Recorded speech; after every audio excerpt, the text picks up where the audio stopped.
We've got 3 for 3 on this edition of the LockedOn Giants podcast. What do I mean by that? Stick around. I'll tell you coming up next.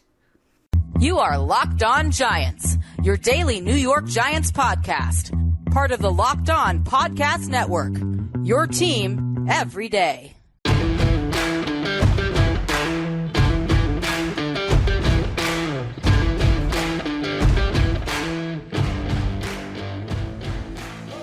Hello, New York Giant fans, and welcome to another edition of the Locked On Giants podcast, part of the Locked On Podcast family, your team every day. Patricia Traina here with you. Happy Monday to everybody. We are now in the last week here of March, which means we are rolling into April. The draft is coming up on us shortly. The off-season conditioning program will get started shortly in another week or so. We'll have a mini camp this week, so a lot of stuff coming up in the land of the Giants. And of course, we here at the Locked On Giants podcast will bring that all to you. And thank you for making the Locked On Giants podcast your first listen of the day, or if you're watching on YouTube, your first watch of the day. Today's episode is brought to you in part by our friends over at BetOnline.net.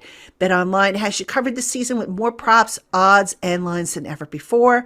BetOnline, where the game starts. All right, folks, we've got a special 3-on-3 show for you today. So let me explain what that is. I have 3 different topics, mini topics, that I'm going to cover in each of the segments today. And within each topic, I have 3 points I want to make about them. So it's kind of a 3-on-3 type of deal. And it should be a lot of fun, I think. So we will jump right into that. And we're going to kick it off with my first of 3 items. And then I'm going to give you 3 reasons to support it. All right. So the first item is 3 reasons why I like what General Manager Joe Schoen has done so far in free agency. All right. So Joe Schoen, now just a disclaimer here. I know right now it's the off season. Everybody, you can point to different teams and say that they won the off season, that, they made the smart moves or they didn't make the smart moves and whatnot. But in looking at what Joe Schoen, the new Giants general manager, did with the limited salary cap space that he had, I really like what he's done. And I have 3 reasons why I like what he's done. Number 1, he has dumped contracts, overinflated contracts, and has not been afraid to rip the bandage off. All right. So, for example, Kyle Rudolph, gone. Devonta Booker, even though Devonta Booker was a solid backup for them last year, gone. They were able to replace these guys with cheaper contracts. All right. Logan Ryan is probably the best example here. Logan Ryan was the guy, they didn't really have to, they didn't save a whole lot of money when they got rid of that contract off their books. It was only like a $775,000 savings. But Joe Schoen not hanging on to guys who don't fit into the long-term plans of this team. So coming in, not really looking so much as production, but looking more in the way of, does the player fit what the coaches want to do? Does the player have a long-term future with the team? And if not, he's gone. Production is great. A lot of these guys that were trimmed off the roster, off the books, didn't really have great production, but some of them did. And Joe Schoen, not afraid to say, okay, look, we're going to clean out some of the, I don't want to say mistakes of the last regime, but some of the fits from the last regime that don't fit us moving forward. So that, right off the bat, is something that I tip my hat to Joe Schoen for doing. All right, the second thing he has done that I really like is, have you ever heard the expression, necessity is the mother of invention? And, that's an expression basically that sometimes a need prompts you to find a way to do something or invent something that ultimately can help make your life a lot easier. Well, the Giants came into the 2022 offseason with not a lot of salary cap space. We all know that. We all know that they didn't have a lot of salary cap space. So we all kind of knew that they weren't going to be big spenders in free agency. I think, we resigned ourselves to that fact. That being said, what the lack of salary cap space has done in terms of that saying, necessity is the mother of invention, it has prevented the Giants from spending like wild men out of control on guys who are going to be backups or who are maybe not going to have as big of a role on the team, whether it be offense or defense. Now, let me give you an example. All right, with the old regime, Jonathan Stewart was signed to kind of a hefty contract for a backup. Now, I know back in 2018, he was signed before the Giants drafted Saquon Barkley, but as far back as February of that year, I think everybody knew that the Giants were going to take Saquon Barkley if he was on the board, which they did. So if your plan was to have Jonathan Stewart be the backup, why are you paying him like a low-level starter? It never really made sense. I know why they wanted him. I wouldn't have had any problems with them signing him if he had signed a lesser contract, but they just, poured a lot of money into the guy that could have been spent elsewhere. All right. Another, a more recent example, if we're talking, Tyrod Taylor. Now that's an example of a contract that I absolutely love. And here's why. Tyrod Taylor was signed as a backup to Daniel Jones, but the contract was constructed in such a way that if Tyrod Taylor needs to step in and start for Daniel Jones, if he's injured or for whatever reason isn't ready to go by the time, the regular season starts, he can also step in for Daniel Jones if come 2023, the Giants decide that Daniel is not the guy for them. The contract can be adjusted. So there's kind of flexibilities and triggers and whatnot that can turn a backup contract into a starter's contract. And that's a real creative move that I love that what Joe Schoen has done. I absolutely love that approach because you reward the guy if he meets a certain number of, a certain percentage of example, playing snaps, games played, so on and so forth. And if he doesn't, you pay him like a backup. So these contracts that he's been giving out aren't just strict, no frills type deals, where one size fits all, kind of like, again, Jonathan Stewart, where he was kind of paid like a low-level starter. They're flexible enough, these contracts, to where if a guy is going to play like a starter, he's going to be paid like a starter. If he's not, he's not. There's maneuverability in these contracts, and I love that. That's a great use of the salary cap, salary cap space, and don't even get me started here on all the VSBs, veteran salary benefits, that Joe Schoen has handed out, which a great move there. I mean, the difference between, I think, what the Giants did this year with the veterans salary benefits, VSBs, versus last year when they signed a bunch of guys to VSBs, is the talent was a better fit. And that actually leads me to point number 3 of this particular segment. The guys that the Giants signed have tremendous flexibility, position flexibility. So it wasn't just an example of, let's say, for example, Danny Shelton signed last year. Danny Shelton was strictly a nose tackle. Didn't work out, unfortunately, but strictly a nose tackle. And he got a VSB. Okay, great. But you look at guys signed like Jihad Ward, for example, guard Jamil Douglas. These are guys that can play multiple spots. So you're optimizing that contract. So in other words, you're paying off a VSB, which counts for a little over $1 million against the cap. But you're basically getting multiple guys in one body, if you know what I mean. So again, taking Jamil Douglas as an example, Douglas can play center, he can play guard, in an absolute pinch, he could play offensive tackle. Hasn't done it in the pros, but he played it in college. So you've got one guy that could potentially play anywhere you need him to on the offensive line.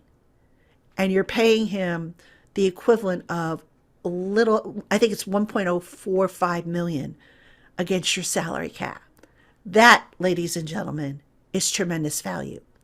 And that is a hallmark, a staple, if you will, of all these undrafted free agents. I'm sorry, of all these veteran free agents, unrestricted free agents. That's a characteristic that most of them share, that the positional value. Plug them in anywhere. And now you're also, as a side note, you are giving your coaching staff more flexibility, which, I mean, how many coaching staffs can claim that? So let's take the offensive line again, for example. All right, John Feliciano can play center or guard. We know he's going to play center, but he can play guard too if need be. Mark Lewinsky can play either guard spot. Jameel Douglas can play center or guard, as I mentioned, and either guard spot there. So now you're giving the coaches a lot of different options, and you haven't even gotten to the draft yet to where, oh, hey, by the way, I'm drafting you guys a starting offensive tackle who can play either left or right. And now if you want to move Andrew Thomas from left tackle to right tackle, you have that option. So there's a lot of flexibility. And I think the more flexibility you give a coaching staff, the more likely they're going to hit the right combination and the more likely you're going to get off to a good start. You're not going to have as many weak links. So so far, love the job that Joe Schoen has done with free agency. I think, he's covered all the bases. He's approached it the right way. He hasn't overspent on anybody because obviously he can't, but more importantly, he's been very judicious with how he's spent. And, is it going to pay off for the Giants? Well, we'll find out obviously in a few months. But, if you were assigning a grade to the job that Joe Schoen has done so far this offseason, I'd give him an A. And that's, again, no big splashes made, but I have no problem giving the man an A for the effort and for the approach and for having a plan and for not being afraid to rip the bandages off in certain spots because guys like Logan Ryan aren't necessarily going to be a part of your team moving forward. So good job, Joe Schoen. Let's see if it yields anything, positive as far as wins and losses, but for sure, Joe Schoen has his team based on this phase of the roster building process, which was important, by the way, on the right track. All right, Giant fans, we have more coming up on today's LockedOn Giants podcast. But first, Built Bar is the protein bar that tastes like a candy bar, but without the calories and sugar. Most Built Bars contain about 130 calories, 4 grams of sugar, 4 net carbs, and 17 grams of protein, and they taste great. Built Bar offers 9 amazing flavors and nut-free variety, plus a rotating limited time offering of different flavors that changes every few weeks.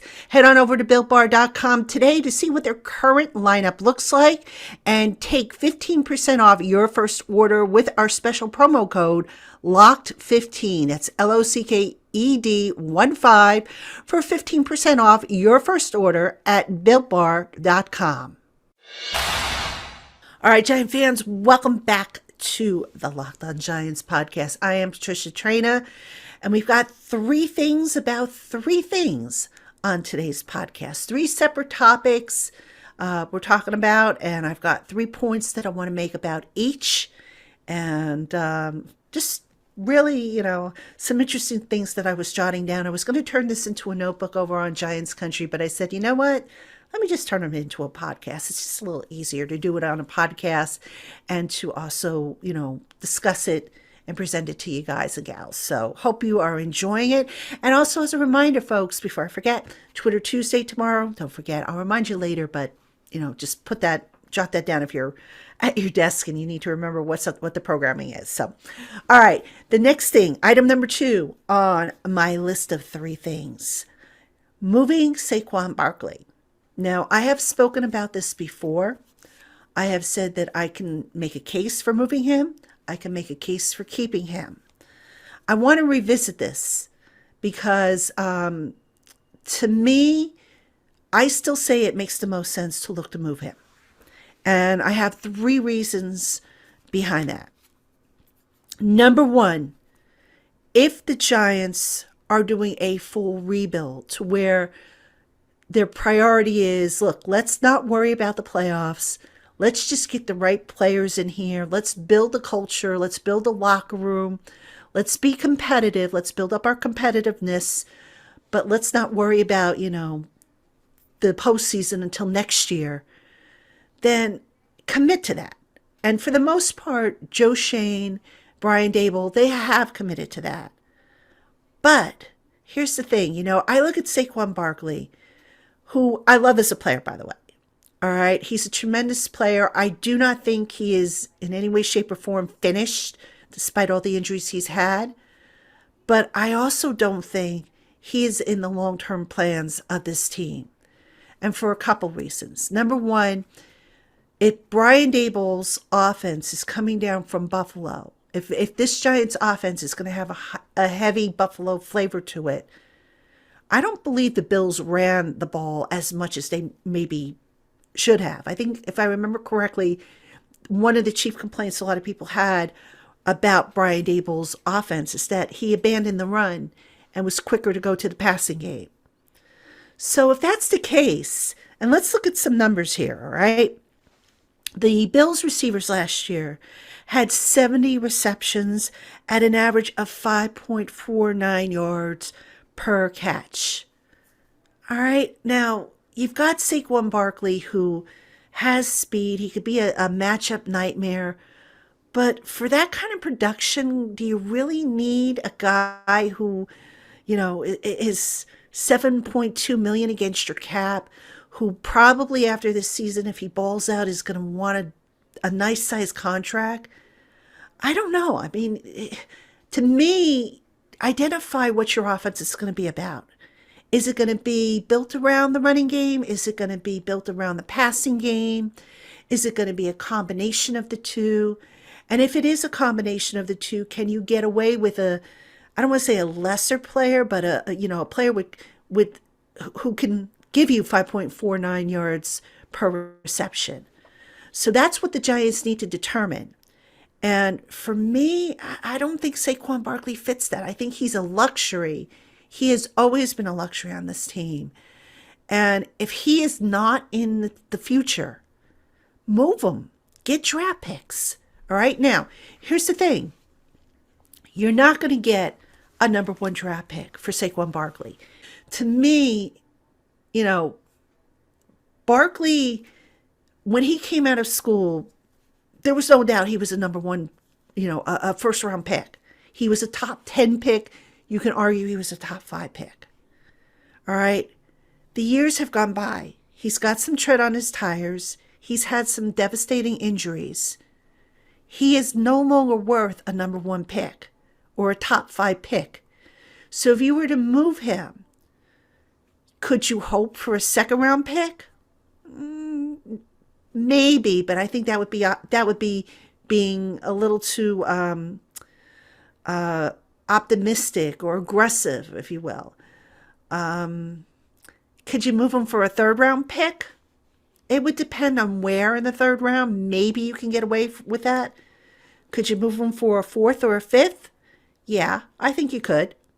All right. So, again, the value of the player starts to drop, especially when you consider the production versus the injuries. Barkley, look, let's make it clear here. The man's got tremendous skills. And if he is healthy and has a good line in front of him, he can ball out.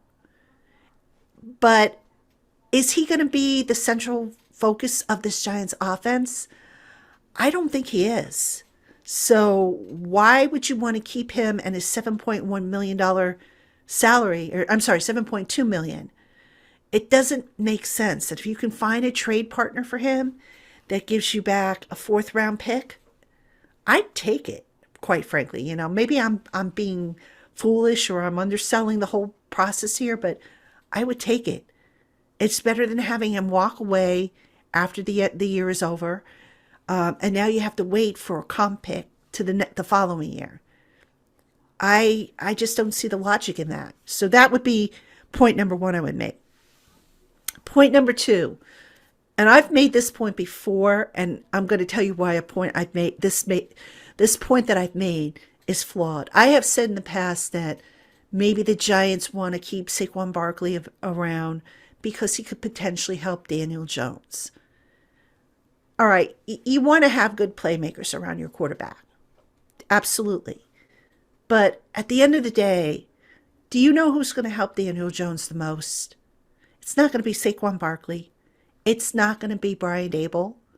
It's not going to be Kenny Golladay or Kadarius Toney. Okay? It's going to be Daniel Jones. Daniel Jones has to help himself. And if you go back and you look at the biggest flaws of Daniel Jones, it's not because he hasn't had Saquon. It's not because so much, his receivers were injured. It's not all because his offensive line was terrible. All right. Were they factors? Yes. I don't want you to get the wrong idea. They were definitely factors, but were they the main factors? I think one of the main factors was Daniel Jones himself. And by that, I mean, you go back, you look at the tape. Daniel Jones put the ball in harm's way a lot of times. Daniel Jones, when he dropped back to pass, if his first read wasn't there, it looked like he wasn't trusting his second and third reads. And he played a guessing game, which is dangerous. And for me, the biggest red flag last year with Daniel Jones is that in year 2 of the same offensive system, he was still struggling to get that game to slow down for him. And that concerned me. So that's what I mean when I say at the end of the day, the person who's going to help Daniel Jones the most is Daniel Jones, not Saquon Barkley. So I'm basically, correcting myself on that point that I've made before. I mean, again, you want to have playmakers around Daniel, but at the end of the day, a good quarterback can turn average players into superstars. And for proof of that, go back and look at all the run-of-the-mill receivers that Eli Manning played with that had success. A good quarterback can do that. All right? You have to have some talent, obviously, but a good quarterback can help elevate you. And that's what the Giants need for Daniel Jones to start doing, elevating the talent around him. And that's how they're going to know that they have a franchise quarterback in him. But, okay, I digress a little bit. I'm getting off the track a little bit here. This is all about moving Saquon Barkley. So, again, point number 3, you don't want to give away Saquon Barkley for a 6th round pick or a 7th round pick. That's just too low. That's crazy. But you have to kind of keep your expectations realistic.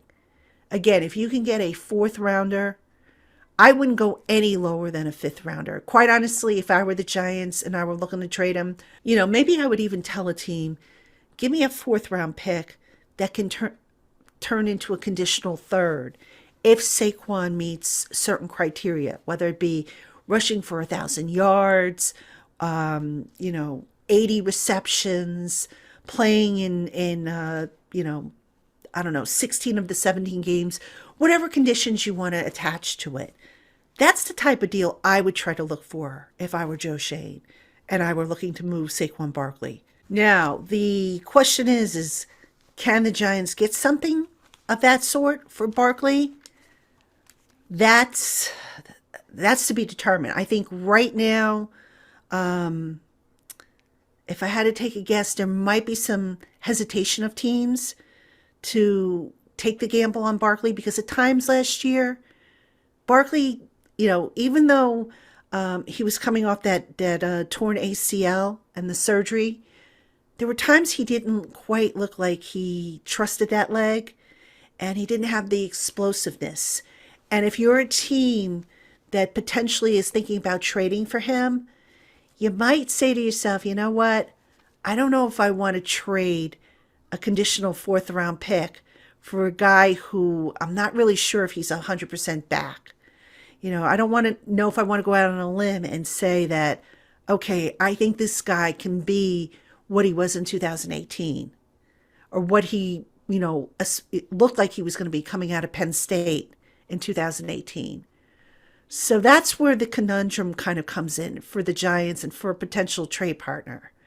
But look, bottom line is if the Giants have an opportunity to move on from Barkley and get that $7.2 million back, which is, by the way, is guaranteed, fully guaranteed, I would do it, if I were them. I wouldn't sit there and say, well, I've got to have a second round pick. I've got to have at least a third round pick. I would be happy with a conditional fourth. So is that going to be enough to get it done if an offer comes in? Well, we'll find out if again, an offer comes in. All right, one final point that I want to make on Saquon Barkley, and this has been raised by others, that maybe the Giants are concerned that if they trade him away, that he'll ball out for another team. I'm sorry, folks. I don't necessarily buy that, and I'll tell you why. Players come and go all the time. The Giants just lost Lorenzo Carter. They traded away B.J. Hill a couple of years last year. All right, B.J. Hill played well for the Bengals, earned a second contract. All right, Lorenzo Carter started to come on at the end of last year. Who's to say he won't turn around and have a strong season? Or Evan Ingram might benefit from, the change of scenery, moving down to Jacksonville. These are the risks you take with players. All right, you can't keep everybody. Sometimes you've got to make decisions. I mean, the Giants, remember, a few years ago, they cut Romeo Okwara, who went to Detroit and balled out. Stuff like this happens. Then again, there are times when, you move on from a player and you never hear from them again. It's a risk. I get it. But it should not be a risk that should paralyze the Giants to the point where they don't want to move Saquon Barkley or, oh my God, we can't move him because this guy might ball out if we do. No. Move him to an AFC team if you're that concerned about it. See if the Bills want him. I mean, that's not a good enough reason, in my opinion, not to move Saquon Barkley if the opportunity is there. All right, Giant fans, we have more coming up on today's Locked On Giants podcast. But first, if you are tired of dealing with low energy, poor gut health, or just having to take supplement after supplement, you need to check out Athletic Greens. This easy to mix powder dissolves quickly into a glass of water, and it's like a turbocharge to your system without the bad taste and without the jitters. With one delicious scoop of Athletic Greens, you're absorbing 75 high-quality vitamins, minerals, whole food source superfoods, probiotics, and adaptogens to help start your day right. This special blend of ingredients supports your gut health, your nervous system, your immune system, your energy, recovery, focus, and aging. Athletic Greens is lifestyle friendly, whether you're keto, paleo, vegan, dairy-free, whatever diet you happen to be on, it fits. And it's super affordable at just less than $3 a day for a full range of nutrition. So what are you waiting for? Reclaim your health and arm your immune system with a convenient daily nutrition. And if you act now, Athletic Greens will give you a free 1-year supply of immune-supporting vitamin D and 5 free travel packs with your first purchase. Visit athleticgreens.com/NFL Network. Again, that's athleticgreens.com/NFL Network to take ownership of your health and to pick the ultimate daily nutritional insurance. All right, Giant fans, welcome back to segment 3 of the Locked On Giants podcast. We're talking 3 for 3, 3 ideas or general topics that I've come up with, and 3 supporting topics or subtopics to each. So just something a little different to get your week started. And again, as a reminder, tomorrow we have Twitter Tuesday. Already some of you have sent in your questions. They're fantastic questions as always. And send them in. You know what to do. The instructions are down in the show notes, but you can also tweet them to me at Patricia_Traina. My Twitter handle is below if you're watching on YouTube. Make sure you tag them Ask P Train. Can't stress that enough, folks, because that way they show up on my screen. I can grab them and I can build them into the podcast. So make sure you do that. And I will also tweet out a reminder to get the questions in. You can respond to that tweet. And this way everything will be, all nice and neat and I'll be able to find everything. So look forward to your questions as always. Item number 3 on our 3 for 3 Monday. The 3 most intriguing off-season additions so far by the New York Giants. All right, so who do I like and why? I'm going to start off with defensive end Jihad Ward.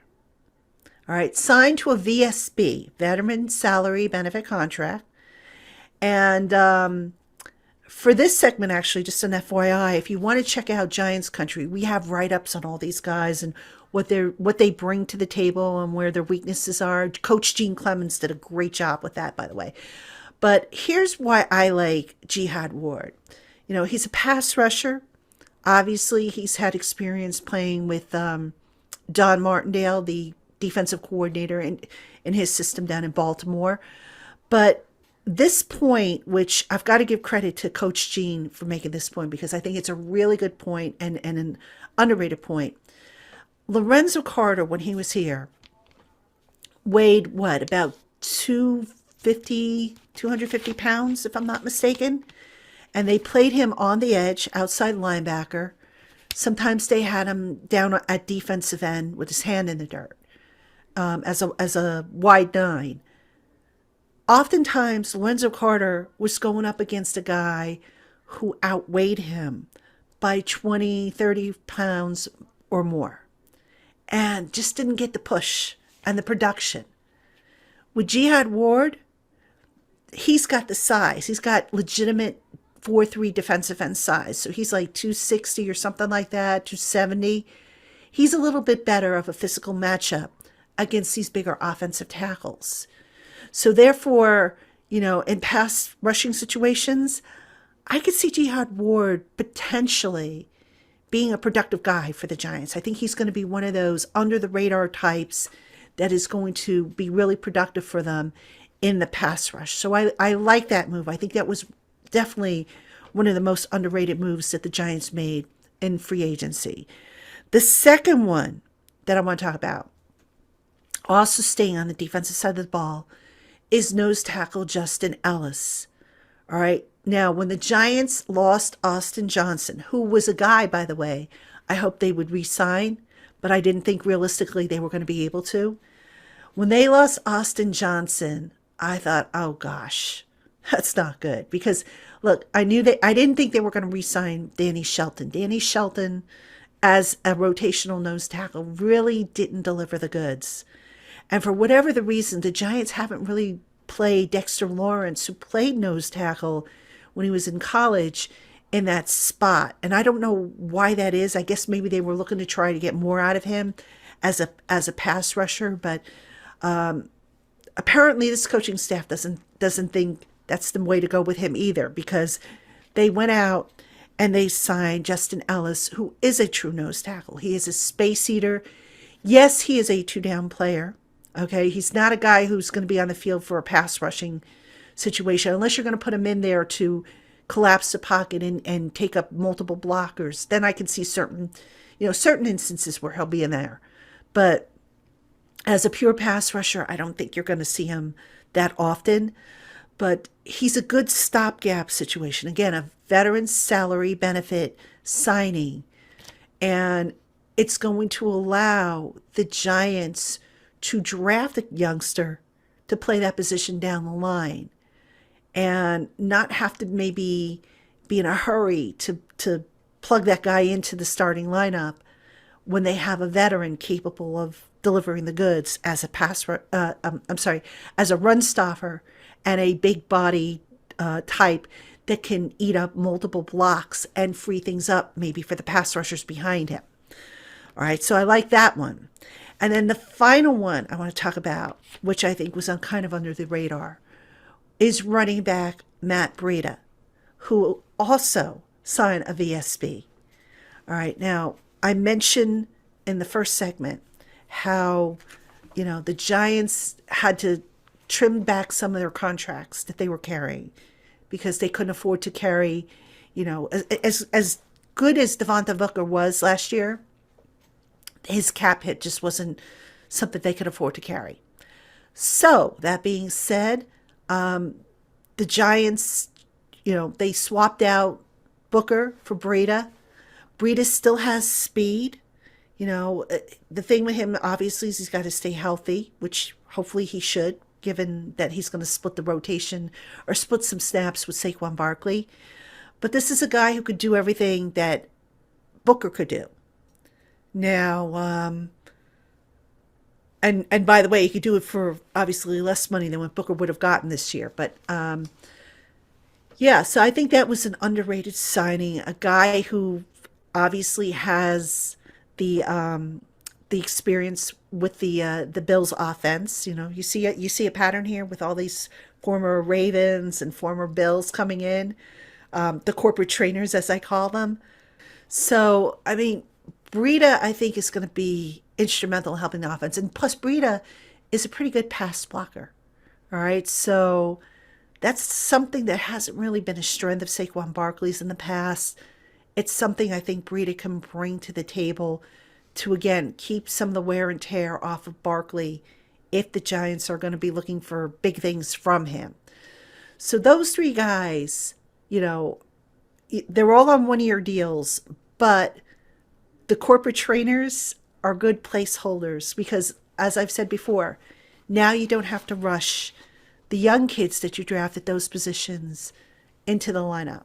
And speaking of which, as a final point that I'll make, because there's so many one-year deals, Joe Schoen now doesn't have to go into this draft in April and say, oh my God, I've got to draft X.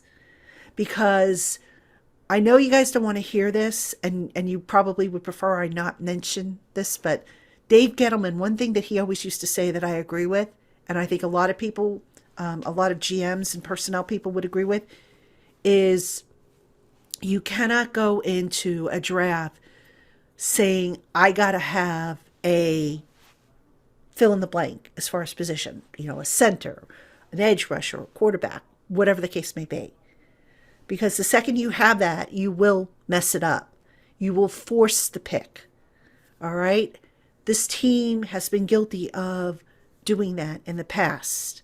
Eli Apple, I think, was a forced pick. You can make the argument that Daniel Jones was drafted a little higher than what he should have been. You can't have that. You want to be in a position going into the draft to where, okay, we are truly going best available. And if it marries up with a need that we're going to have either today or down the line, even better. That's where you're going to build successfully, or how you're going to build successfully. That's what I think Joe Schoen wants to do with the Giants moving forward. And from a coaching perspective, knowing now that you have time, because you've got veterans that can fill in the gaps for you now, but you also have time to where you can get these young kids up to snuff in your system and bring them along slowly rather than just throwing them out there and potentially jeopardizing their confidence. That's all going to pay off in the long run. And that's why, I sit here and I say, okay, I'm not overly confident that the Giants are going to be in the playoffs in 2022. But I think this slow and steady systematic building that they're doing is going to set them up for a good run in 2023.